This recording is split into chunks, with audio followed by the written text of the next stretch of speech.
In 2025, the FAA extended emergency flight caps at Newark for the fourth straight year. LaGuardia had the second worst cancellation rate in the country.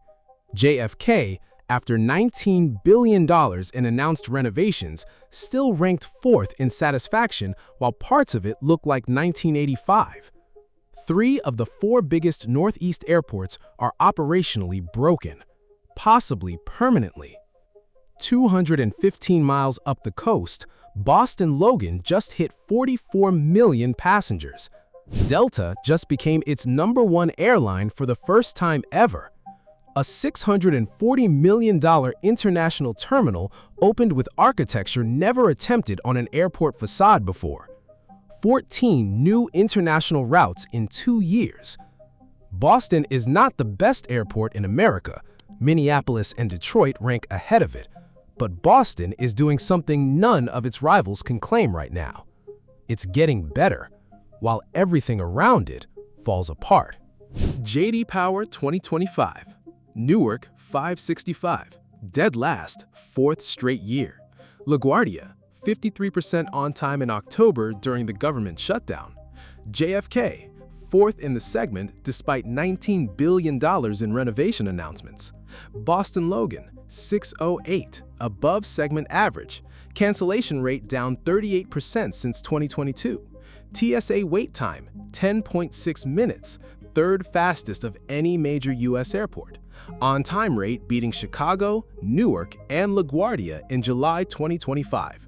That does not make Boston the best airport in America. Minneapolis holds that title. But it makes Boston the only major Northeast airport that is measurably improving at the exact moment its competitors are measurably collapsing. The reason comes down to one airline and a decision made 6 years ago.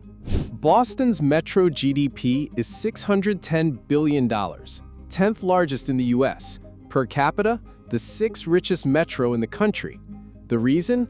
Biotech. Boston and Cambridge contain the largest biotech cluster in the world. 117,000 jobs, average salary near $200,000. Moderna, Vertex, Takeda's global headquarters, MIT and Harvard, Fidelity and State Street.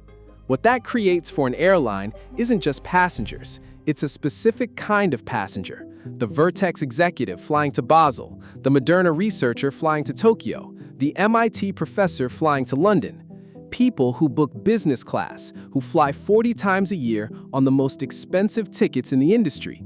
This is why Cathay Pacific runs daily Boston-Hong Kong on the A350-1000, their most advanced wide-body. It's why Lufthansa debuted its retrofitted A380 business class, brand new seats, first deployment in the world on Boston-Munich in April 2026. Not New York, not LA, Boston.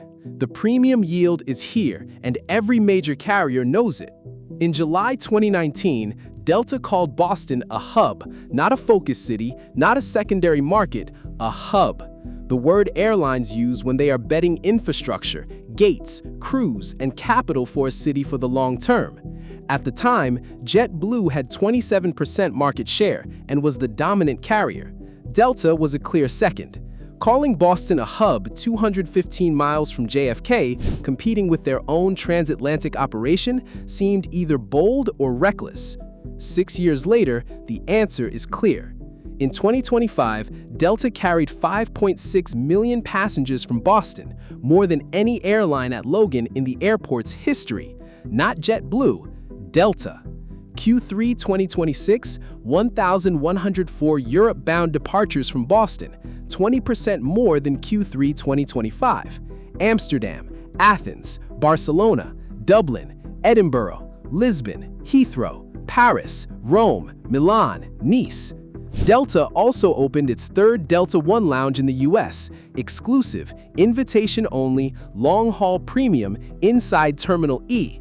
Controls all 21 gates in Terminal A after Southwest vacated in 2019.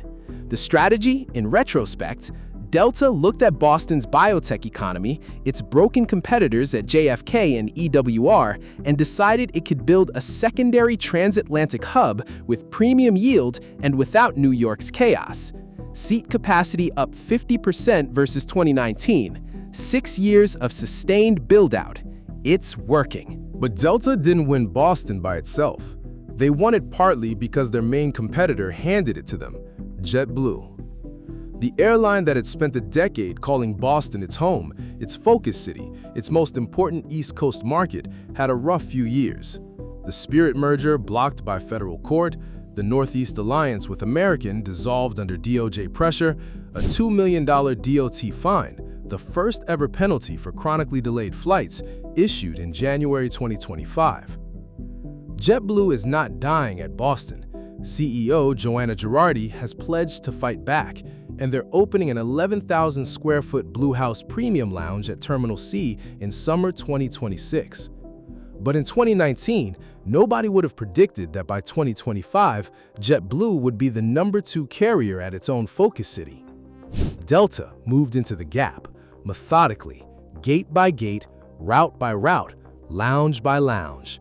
And the terminal that made it all possible opened in November 2023. Terminal E opened November 14, 2023. $640 million, Luis Vidal plus Architects and AECOM. 320,000 square feet of additions, 4 new gates, a new CBP facility, a consolidated security checkpoint. And on the outside, the first prismatic painted airport facade in American history, called Boston Red, developed at a Swiss laboratory, patented, exclusive to Logan. When sunlight hits it, the roof shifts between shades. No other airport facade looks like it anywhere on Earth. Inside, LEED certified flex gates that can operate domestic or international depending on the day. For an airport constrained by land, operational flexibility matters more than square footage.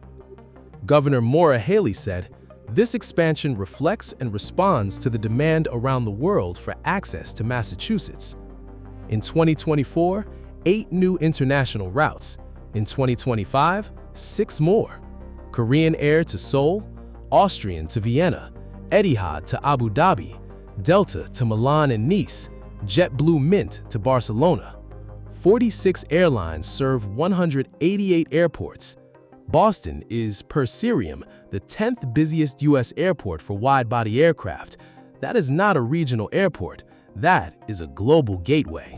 Boston Logan is the only major U.S. airport with a dedicated BRT line running directly downtown, underground, free from every terminal. The MBTA Silver Line SL1 enters the Ted Williams Tunnel, stops at every terminal, and reaches South Station in 17 minutes, free from the airport, no transfer. JFK requires an AirTrain transfer to the subway, 2 connections, $9.25, 45 minutes. Newark requires AirTrain to NJ Transit Rail. Boston did it differently. Boston also runs water taxis from Long Wharf, 7 minutes across the harbor, Logan Express buses from 5 suburban locations, and in November 2025, Massport launched the first remote terminal in U.S. history at Framingham. Passengers clear full TSA there and board a straight-to-gate bus, first in the country. CEO Rich Davies' goal, top 3 to 5 in J.D. Power, currently 10th at 608. The gap to JFK at 4th with 620 is narrower than it looks, and Newark at 565 is moving the wrong direction. The honest counter-argument. Boston Logan is 2,384 acres, the second smallest footprint of the 20th busiest U.S. airports. Harbor on 3 sides, no room to expand. On-time performance at 72.66% is Northeast leading, not nationally leading. Salt Lake City runs 84.69%, Minneapolis 81.32%. J.D. Power says 10th, the CEO wants top 5. The gap requires real improvement, not just favorable comparisons to Newark. The planned Tel Aviv route was delayed indefinitely in May 2026. International student visa restrictions could reduce 8 to 12% of premium international traffic. Terminal E has 16 gates. The 3 additional permitted gates remain unfunded. Boston has maximized what its geography allows. That is different from transcending it. The harbor is still there. The footprint still ends at the water. Here's the full picture. Boston Logan is not America's best airport. Minneapolis holds that title, Detroit is second, Phoenix is third by satisfaction score. But Boston Logan is making an argument that no other major northeastern airport can make in 2026.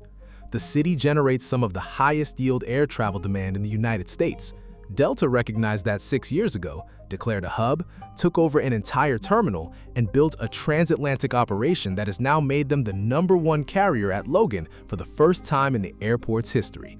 A $640 million terminal opened with architecture no one had tried before and 14 new international routes in 2 years. TSA wait times, third fastest in the country, a transit connection to downtown that the other New York airports have spent billions trying and failing to replicate. And all of this while Newark ran out of certified air traffic controllers, while LaGuardia had the second worst cancellation rate in America, while JFK burned through renovation announcements without producing satisfaction scores. Rich Davey, Massport CEO, was honest at a board meeting last year. "I've never heard someone say to me, 'Hey, boy, I loved getting to Logan Airport today. It was amazing.'" He's right. Nobody says that yet. But in the Northeast Airport Wars, the multi-decade fight between JFK, EWR, LGA, and BOS for premium passengers, global routes, and airline investment, one of those airports is pulling away from the others. It's not the one everyone expected.